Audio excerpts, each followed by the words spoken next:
Hello, Shavua Tov. I hope you're well and hope you've had a nice weekend. This past week's Torah portion talked about a gentleman by the name of Bilaam, and he is hired to go and curse the Jewish people. The result is that God makes that he can only say blessings, recognizing that the Jewish people are blessed. Often the way this story is looked at is an example of the idea of someone that just hates the Jews, or alternatively, anti-Semitism.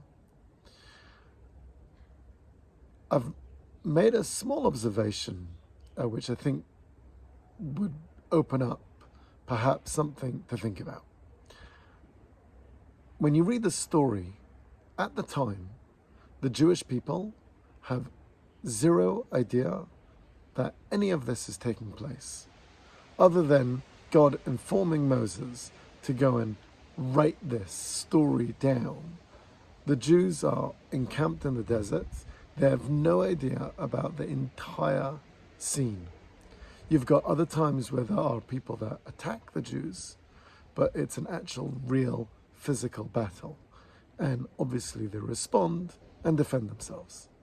As opposed to over here, there's somebody that's intending to curse the Jews. And for the Jewish community, they have no idea anything about it. And you know what? Maybe that message is trying to say is that if we know that we are blessed, if we know that we're coming from a special place, the idea that someone says something, if it's not violent, if it's not looking to physically hurt you, then I know I'm blessed. If I know I'm blessed, someone going and cursing me out, it's a blessing.